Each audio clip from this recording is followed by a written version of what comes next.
Hello, I'm your host, Leonard Duncan. Welcome to a new episode of ATV-TALK and Motorsports Podcast.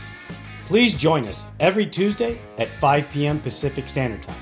We bring you interviews with industry professionals, live events, live news about the motorsports industry in every episode. Enjoy the show. Whether we are out riding with our friends and family or racing in extreme environments, we all need good tires. That's why I recommend GBC Power Sports Tires, a division of Greenball Corp.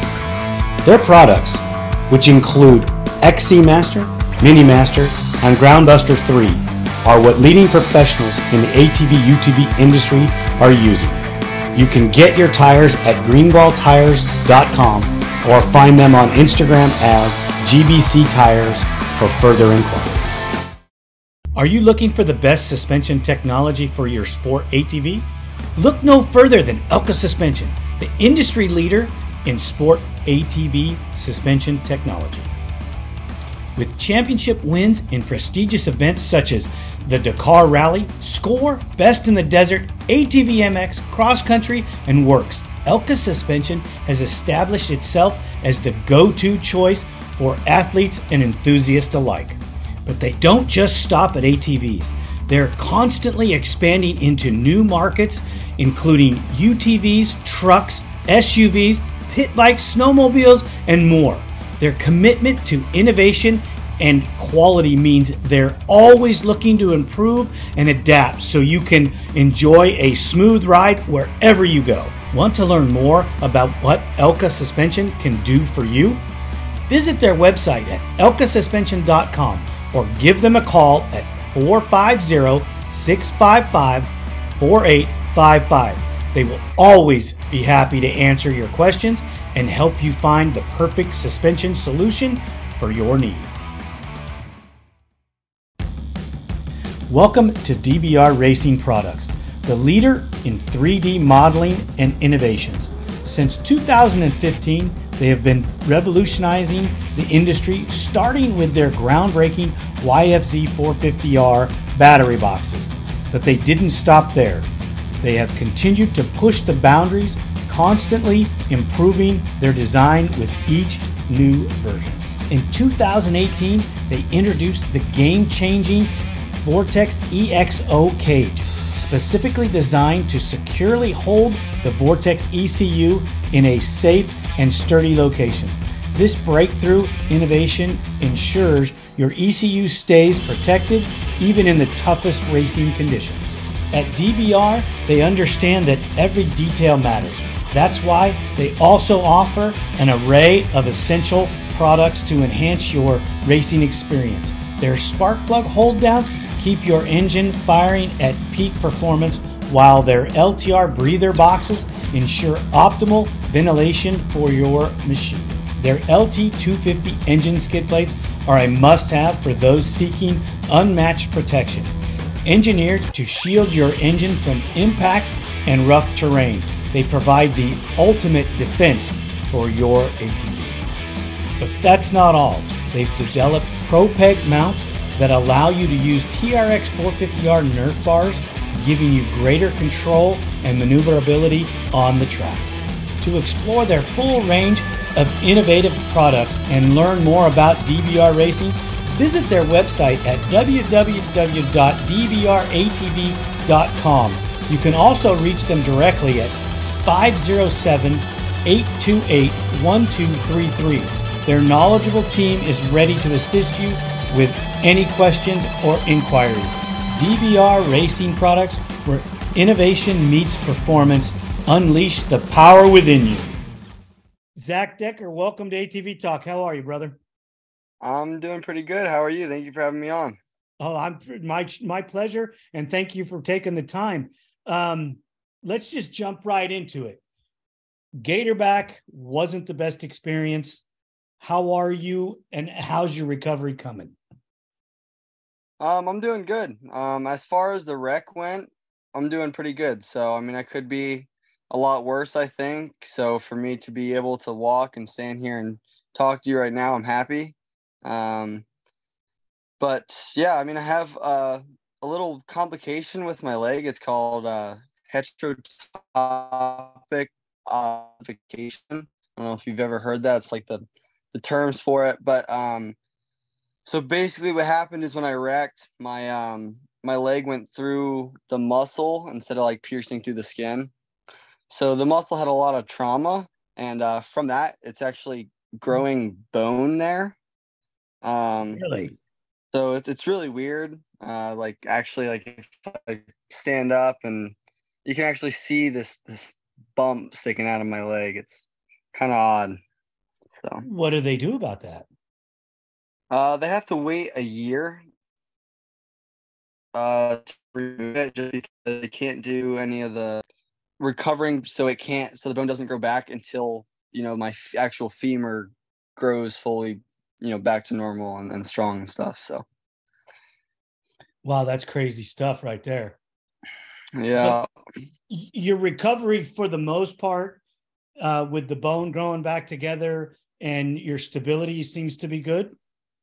Yep, as far as the actual bone itself growing back together, I mean that progress is going great. Actually, better than expected. And if it wasn't for this hump coming out of the side of my leg, I'd be doing phenomenal right now. But this is kind of my only setback. But other than that, yeah, we're doing great. I got to ask this, how's the pain? Um, so like I said, if it wasn't for this hump out of my leg, I don't think I would have any pain. But I have pain every day just because of this thing. It's like stretching my muscle right there, because where it's at is right on my like IT band on the leg.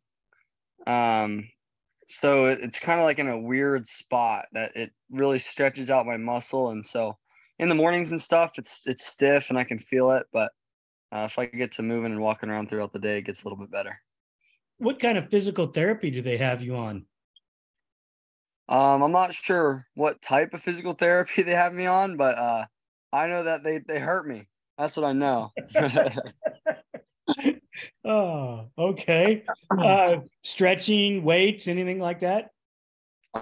Yeah, like they have me doing some like strength work. Like they have me on the bike and some lighter weights. They actually do some cupping to that side to try to stretch that muscle. And just like a lot of mobility stuff, trying to get my mobility back and all my muscles back to like its normal. It's normal, I guess. Have you been able to train the rest of your body while you've been down with your leg? Yep. So I've been doing. I'm at the track right now. I've actually been hitting. I hit the gym today. Still doing arms and core and chest and whatever I can do besides this leg. I'm actually trying to do some biking just so it comes back. You know what I mean? So it's not like I'm a right leg man. Understood. Do you remember the whole incident at Gatorback? Yes, sir. No. Does that give you flashbacks or any mental hesitation? It's actually like for the first week it did. For the first week, I would wake up like that when you wake up like falling, like you fall asleep in the car and your head dozes off and you wake up falling.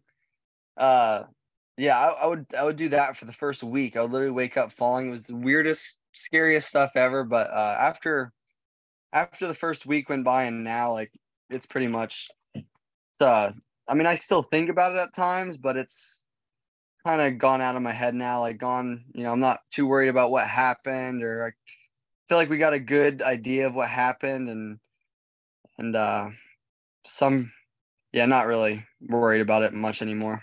So it's a fixable situation that when you get back on the machine, you're going to do everything in your power, and you and your team are going to do everything in your power to make sure it doesn't happen again. Absolutely. Yeah. That's excellent to hear. I got a text message. I reached out to you, and obviously I couldn't get a hold of you, but I reached out to your dad, and you were in recovery when he answered me back, and he said that you were awake and seemed to be in good spirits. So I was happy to hear about that when I finally did hear what was going on. So I was happy. I've tried to not reach out too much because there's probably a ton of people asking you questions every day, and I don't want to be that guy. Well, thank you for reaching out, and I appreciate it. But I'm trying to get better at my texting. I was better the last few weeks, right? There you go. I mean, gosh, I reached out to you Friday or Saturday, and here we are today. Yeah. You know. Yep. Yeah. Making progress. Exactly. You know. Let's talk a little bit about the beginning of the year. You know, you started off Daytona with a good ride. And from there, you can fill in the blanks for everybody. Yes, Daytona.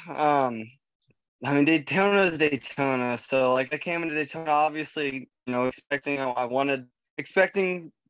I had a goal in my head that I wanted, and came up short of it. But I know that Daytona is kind of like the opening round, kind of getting your feet back in the water, seeing what everyone's like and stuff. So, after that, I kind of saw my weaknesses. So, I went back home and we had our summer or spring showdown race here at the track, and that kind of boosted my confidence a little bit.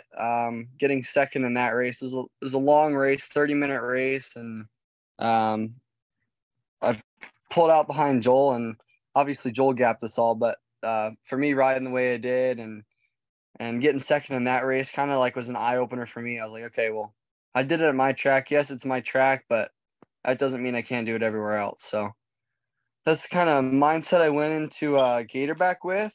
And Gatorback, man, qualifying wasn't going that great. I remember that qualifying, I was like just upset with how I was with my speed, but just line choice. But that first moto, and that's the highlight of like my entire racing career ever. Coming out, I had a great hole shot.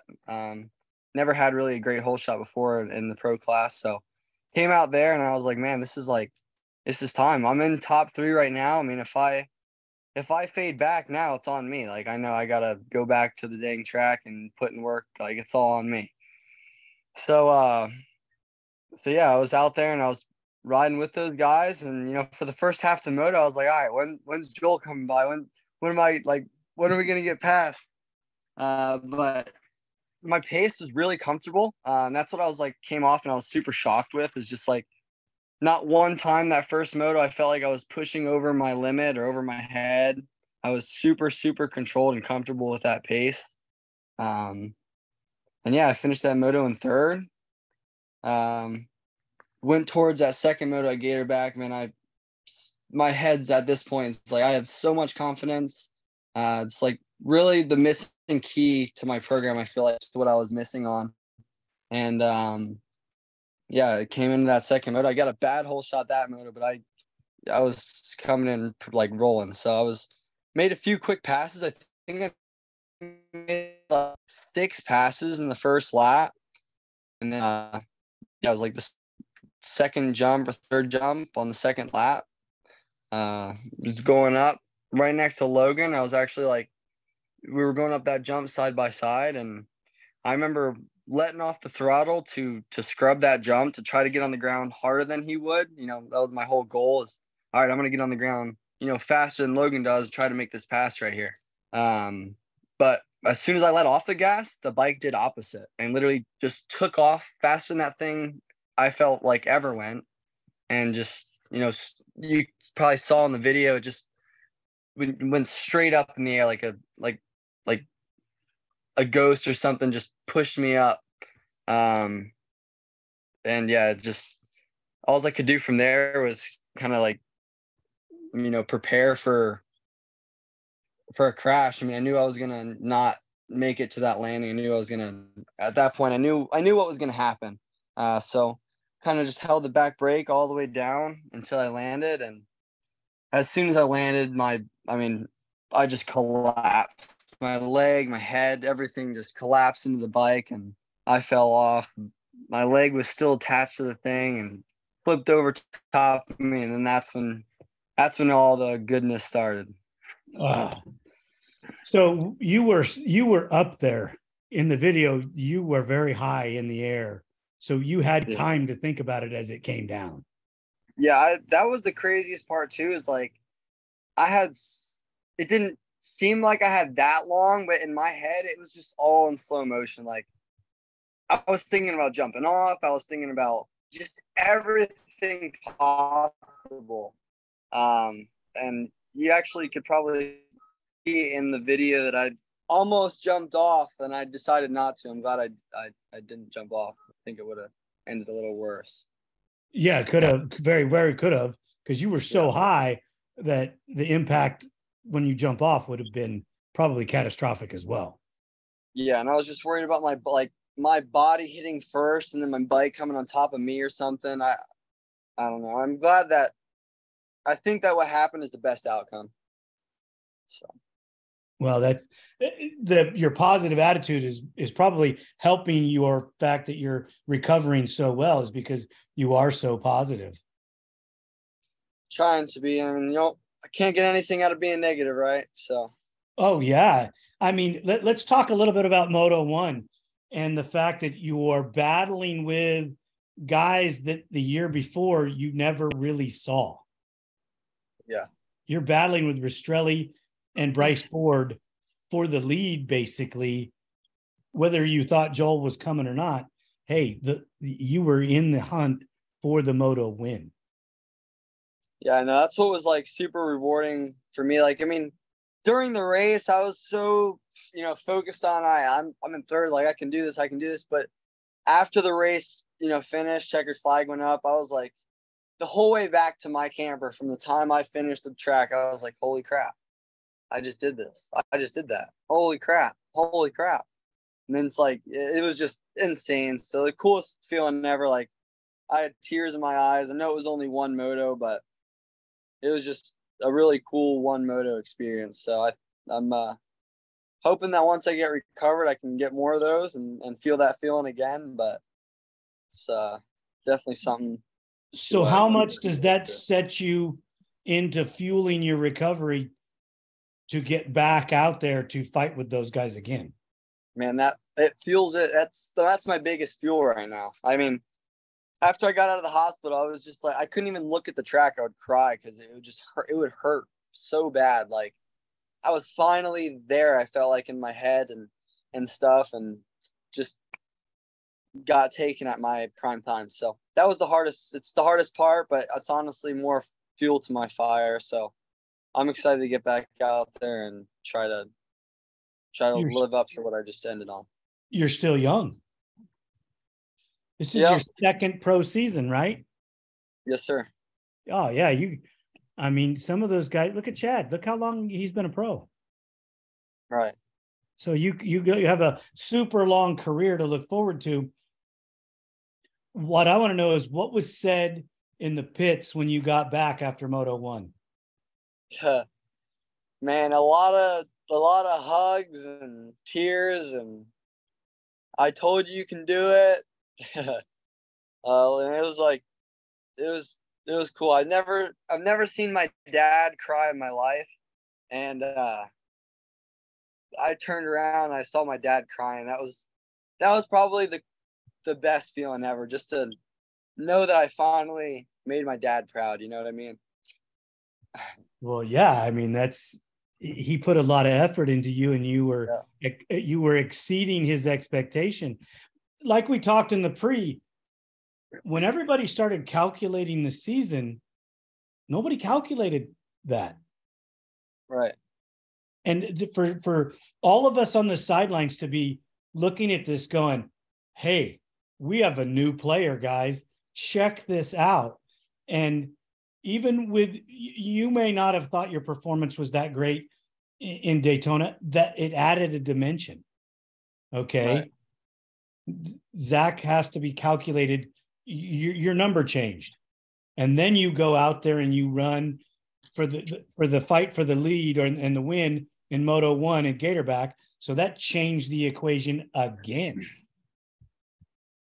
You know? Yeah. So, and then you take guys like me that are on the sidelines that are looking at all the different riders and calculating what we think is going to happen and discussing it. And then the unfortunate for you to get hurt, I was really bummed because I'm seeing a Zack Decker fighting for a podium finish for the end of the year, whether it be the 2 or 3 spot. Nothing against everybody. We know Joel's on the next planet, but I not to change the subject, but since Gatorback, Joel has been on a vengeance. Yeah. He's a different guy. Yeah. He's an animal. He is not human. Like, it is unreal how talented he is. Like, I get to see it every day too when he's here training and riding. It's unreal how talented he really is. Like, you just sit there and watch him and you're like, how does he go that fast? Where does he make this time? Like, it's just unreal. Are you getting to go to any of the races, or are you spending most of your time at the facility? No, I actually I didn't go to Texas because that was like the first month after I was injured. But I actually went to Ironman and High Point and watched those guys. And I'm not going to go to Sunset, but I will be at the rest of them. I watched the video from Ironman, a couple different ones that Rip It Up Films made. And there's one section, I don't even know where it is on the track, but they show him coming into view and he's on the throttle. You can see the roost coming off the tires, and there's a right-hand turn. He drifts through the right-hand turn. He still has not lifted. And as he accelerates out of that turn, which is heading towards a left-hand sweeper, and he still has not lifted. The whole time he's in camera, that machine is eating and it's throwing roost. Yeah. And not at all. Yeah, he didn't even. I mean, I would have at least flipped the throttle twice, and he never shut off. I know. He's not worried about anything. Like, it's crazy. It's absolutely crazy. He has stuff to worry about. He has kids, a wife. I don't have nothing to worry about, and he's going way faster than us. Like, it's nuts. He's got to pay the bills. Yeah. Winning is paying the bills. Yep, he wants it.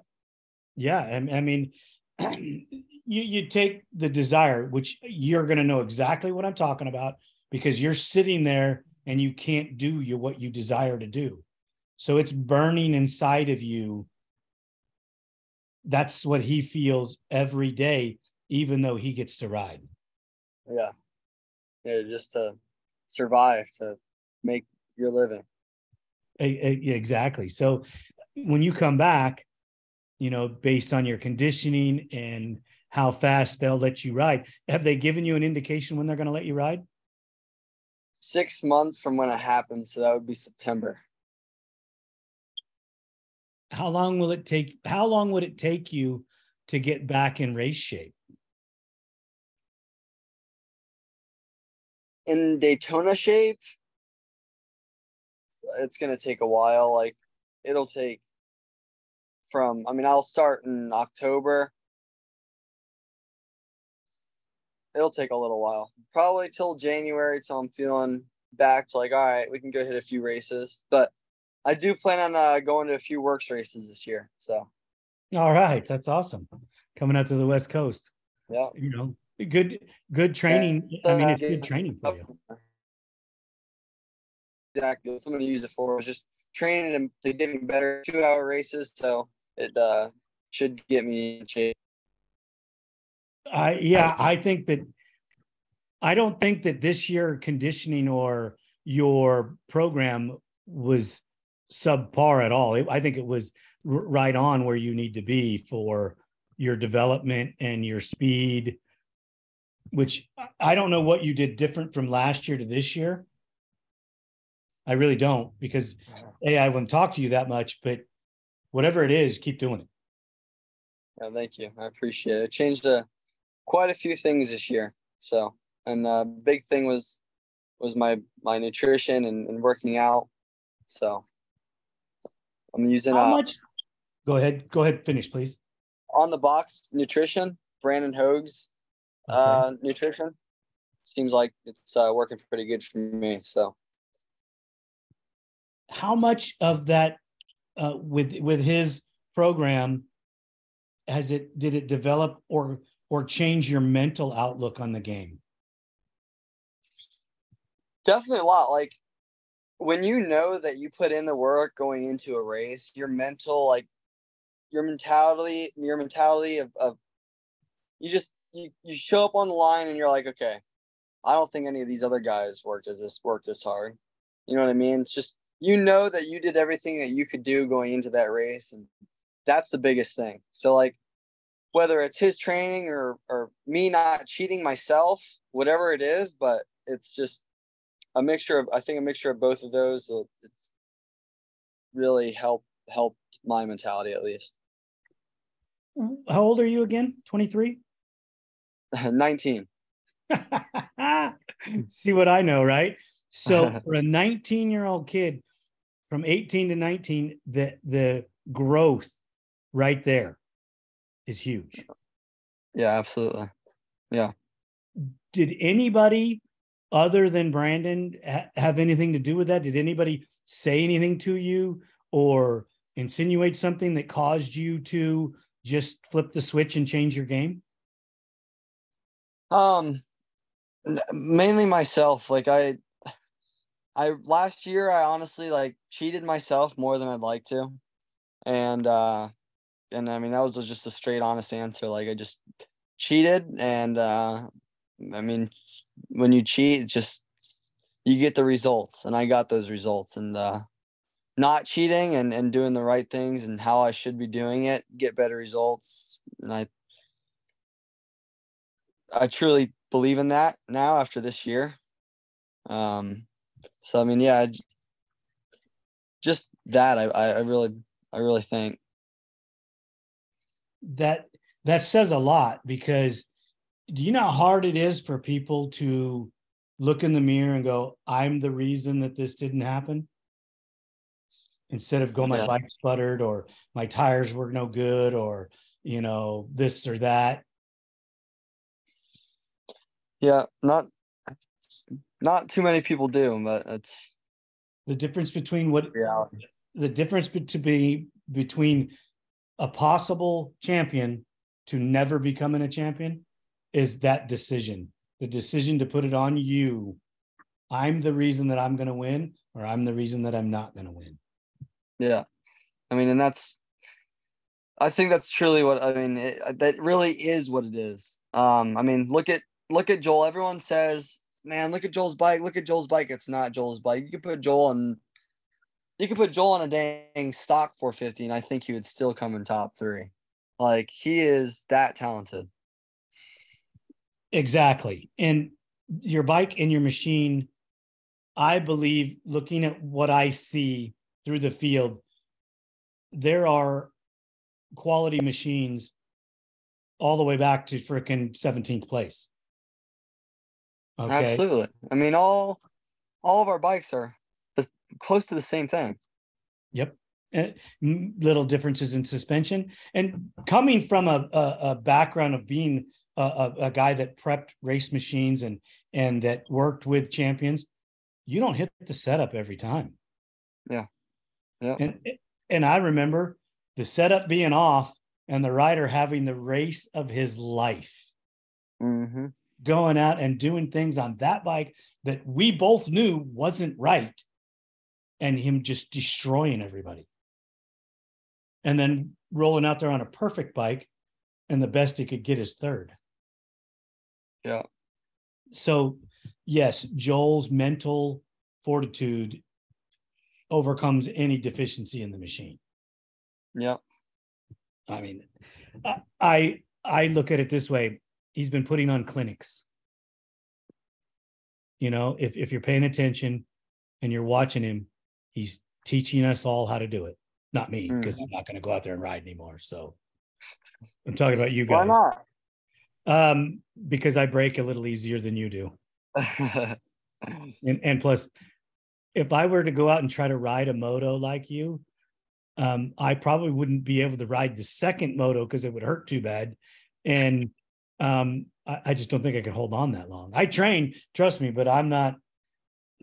No, I'm not in. There's no way I could ride like that. Yeah, it's just not going to happen. I go test for 30 minutes and I'm like, yeah, I'm done for the day. I'm good. Dude, one day you're going to get old too, you know? Yeah. I have a Yeah, at least go out there and grandchild that's almost your practice. age. Pardon? I said, you ever like get a quad out, go to a practice track and go practice, take out a few laps? No, I never. The closest track to us is Glen Helen, and it's 2.5 hours away. We can go down to the desert and ride. It's about an hour and 20 minutes away. Really great off-road course down there, but none of the machines. I built myself or was building myself a 450, and it was purchased before it was finished, because everything has got a price, and when somebody offers you that dollar figure that you'll separate with, I'm okay, great. So I never even got to ride the 450 when it was mine. That's funny. I got to build another one. I need a couple pieces, but I'm working on it. I don't know. Did you come from the hybrid? Did you ride a hybrid before you rode the OEM? Yep, I did. In the 250 class, or did you ride a hybrid in the 450s? I was on the, I don't know if you remember the JB small frames. Remember those? No. 250? So I was on a JB small frame 250 in like 2018, maybe earlier than that. And then I went over to the regular Walsh, full size frames. And I loved those bikes. And then when I went to Pro-Am and Pro Sport, I was on the same thing, a Walsh hybrid for a year. And then I went to Yamaha. And did you run a CRF motor in there? Oh yeah. Yep. I want to build a hybrid, but I want to use the 450 chassis. Okay. The Yamaha chassis? No, I want to build a Honda. Okay. Use the Honda chassis. Yes, I would love to build one of those YZ 450Fs I'd love to build one of those just to see what it's like. Gabe's is for sale from what I'm hearing. Really? Yeah. I don't know why he thought it was a great bike. So I don't know why he would be selling it, but maybe it's another project or something that he wants to build. Well, probably. Yeah.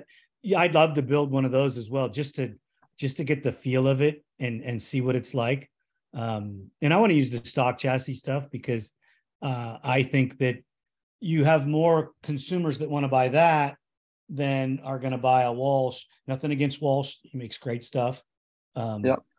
I want to do it the other way, Yeah. And there's some other things that have happened on the West Coast that I learned about today that I would probably try versus running the pump in the tank, things like that, just for the off-road division, off-road stuff that I would do on the West Coast. I think if we built a desert machine and went and raced desert on one of them with that much horsepower, with Doug Roll setting up the shocks, the Elkas, dude, we could build a machine that could run in the mid 90s easy. And in the 450s, nobody's going to catch that. You're going to need a Raptor 700 to run those speeds. Yeah. So I think it's cool. I also what spindles do you use? Just the stock LTR spindles. You just run the factory ones and the factory hubs? Yep. Oh wow. I figured that you would probably. Isn't I it run easier to get aftermarket stuff? I run LTR, so Suzuki stuff. Right. But I was just kind of figured you'd run aftermarket LTR knockoffs. Nope. Wow, that's. I see a lot of guys running the aftermarket stuff, so I just assumed. Not to give any tricks away. Do you like the there's a couple different versions of the LTR front end. And have you picked one of your own, or do you have one of the guys that you just ride their setup? I just ride Chad's setup right now, Chad's A-arms, but I am testing new A-arms once I get back to riding. I actually have a set of A-arms sitting in the shop that I'm going to be testing. So that's always trying to improve, right? Always got to make it better. Yeah, always trying something. That's freaking awesome stuff right there. And in September you're going to ride again. Any other events that are going on in your life that are fan worthy? Man, I'm getting some golf lessons now. So if anyone knows me, I stink at some golf. I stink. I hit the grass more than I hit the ball. So, yeah, I got a golf lesson today. Went to a PGA tour guy, and yeah, he's basically said that I have no future in golf. So, I didn't mean to laugh so hard, but I can't play golf either. I suck. Oh man, anything that involves a ball, I suck at. Anything that has wheels and tires, let's go. I'm all for it. But ball sports, count me out. I totally understand that 100%, man. I played football, and I never played baseball, nothing like that, but I played football. I was not the guy that got to catch or throw. I was always the guy that got to block or tackle. So, Yep. Yep, I tried football, wrestling. I tried golf now, basketball. None of it worked out but racing, so I'm sticking with it. Well, if you continue with the golf, it'll take you a while to master it or get it to where it's funner. But you hit one good shot, and that's the shot that brings you back the next time. Exactly. That's the problem right there. I get one good shot, my guy, I got this again, and flop. I don't know. I think I just need to get old. You see a lot of these old guys out there at the golf course. I think that's the trick. Well, yeah, they hit the ball straight too. Yeah, they have like just all the patience in the world. I don't. Yeah, I want to go fast. I want to race the golf cart around the golf course. No, we want to set it up, and we're building every golf course I've ever went to. I'm building the track as I'm driving around it and looking at all the man-made jumps or the rollers, and how can we jump that sand trap? Exactly. Yeah. I'm like, dang, it would be sick if I just jumped this golf cart right here with the sand. Well, how about putting some TT tires on there and going out there and drifting on the wet grass? Yeah, there we go. Hey, see, you're gonna have me want to buy a golf cart now. I'm gonna be out there next week posting videos of my golf cart. Well, it would be really cool when you put a YFC 450R motor in the golf cart. Yeah, right. I don't think they're going to let you at the any of the courses with that motor setup, though. No, I don't think so. I don't think so. I am so happy that your recovery is coming along as well as it is. We're going to miss you for the rest of the year. I'm really going to look forward to having a conversation with you as soon as you start riding again, so that I can see how you're feeling.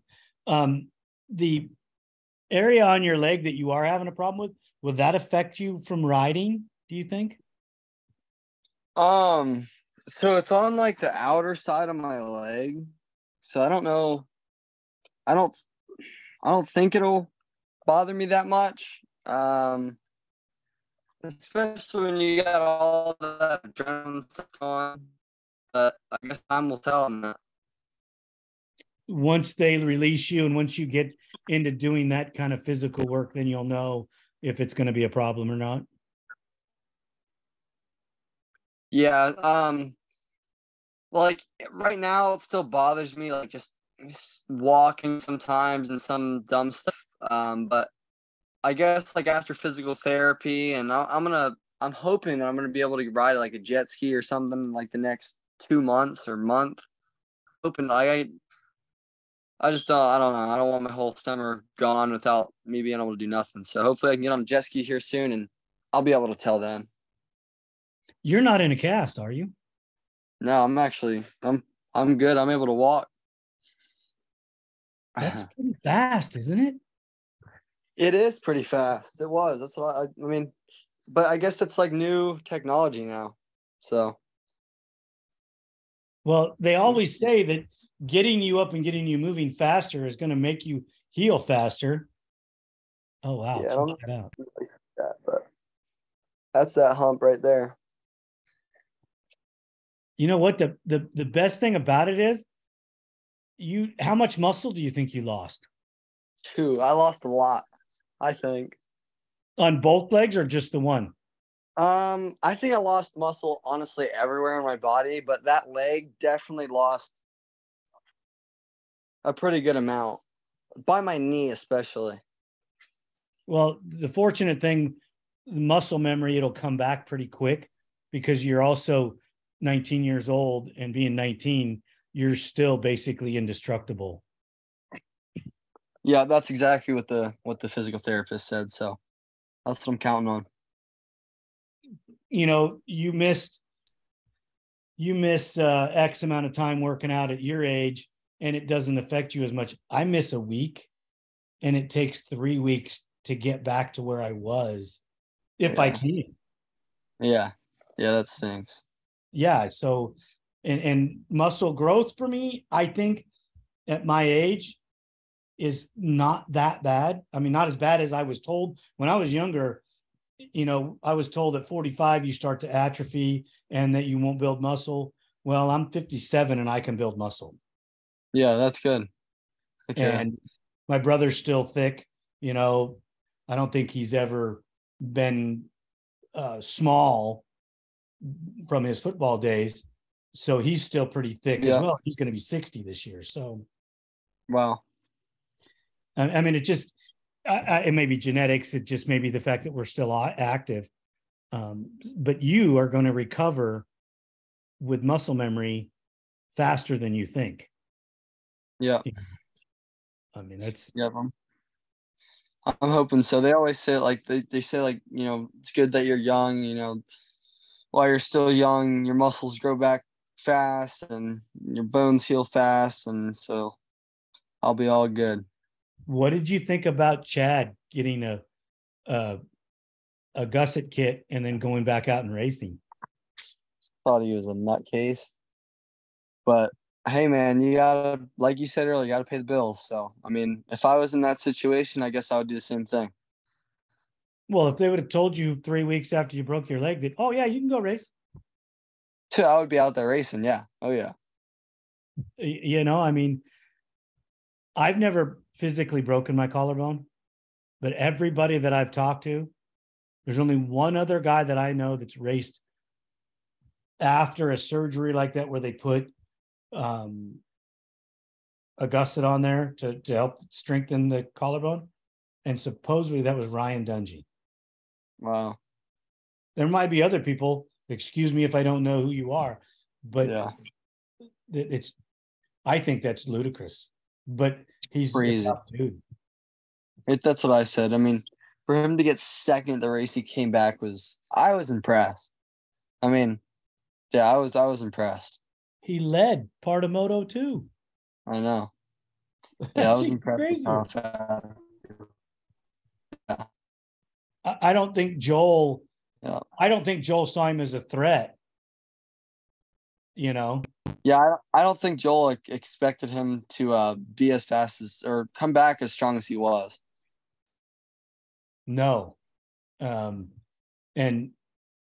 the only difference is he's battled with Bryce Ford and Rastrelli in each of the races at one point or the other. So that there is a little bit of speed that needs to be gained. And that's probably because even though he's back riding, he still had to lose something, and he's still dealing with a recovering body. So at his age, it takes longer. Yeah. Yeah. You're only a couple years out of diapers. So, I mean, like I said, the healing process is so much faster. Yeah. Yeah. I mean, I can't believe he's even still racing too. Like 40, I don't know really how old, 46 years old. 38. Oh, really? Yep. Yeah. I thought he was 36. Sorry, my bad. I was 46. Yeah. 36, 38. But that's wild. That's wild. He's almost 40. Bo Barrett's going to Crazy. be 42. That's nuts. Yeah. I mean, I get it. Eichner retired, I believe, at almost 50. Wow.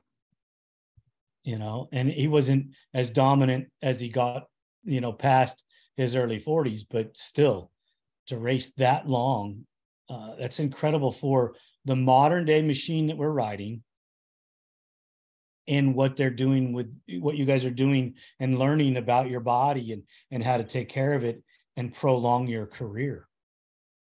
Yeah. I mean, you got a good guy. Brandon, we didn't talk about this much. Brandon's a smart dude. Oh, yeah. He's super smart. I talked to him about his program on his episode, and He'll blow you away. He talked so far above my head. I had kept having him, dude, come back down to earth and talk to me in English, and let's move forward from there. I'm the exact, when he talks to me, you're not alone, man. You're not. There's a lot of other people that are the exact same way too. When he talks to me about that shit, I'm like,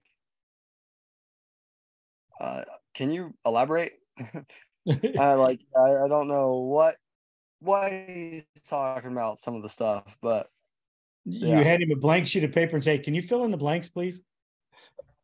Yes, yeah. I get it, dude. I get it.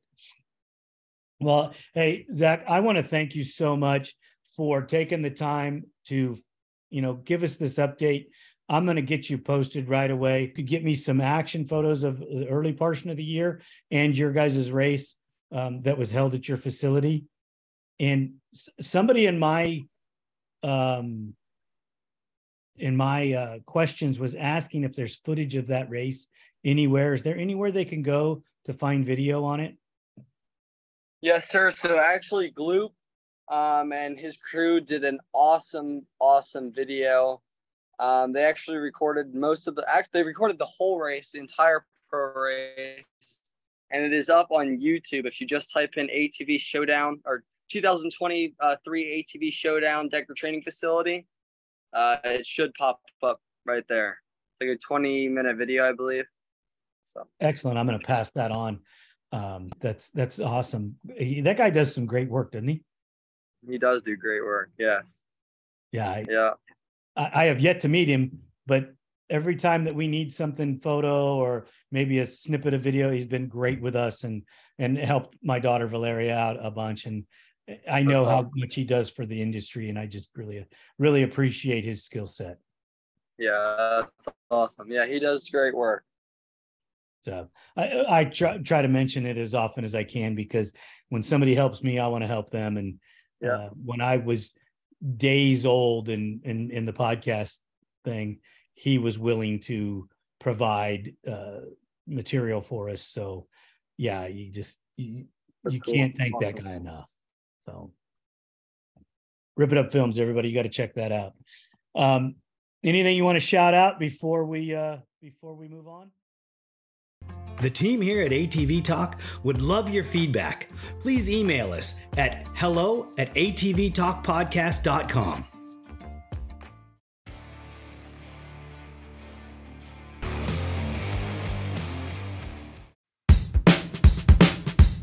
If you're in need of a consultation for your current racing program, a custom ATV, or an industry guest speaker, I have the company for you. Duncan Technologies International, Inc. offers host, MC, and guest speaking services at events, builds custom ATVs for recreational riding or racing around the world, and they offer consulting services for professional teams or individual racers. Send inquiries to duncantechinternational@gmail.com or call 619-716-1532 for more information. Thank you for listening. We hope you enjoyed this episode. If you did, don't forget to share us with your family and friends. The podcast is available on all streaming platforms, and you can find us on social media as ATV-TALK Podcast. We're on Instagram, Facebook, TikTok, YouTube, Rumble, and Twitter.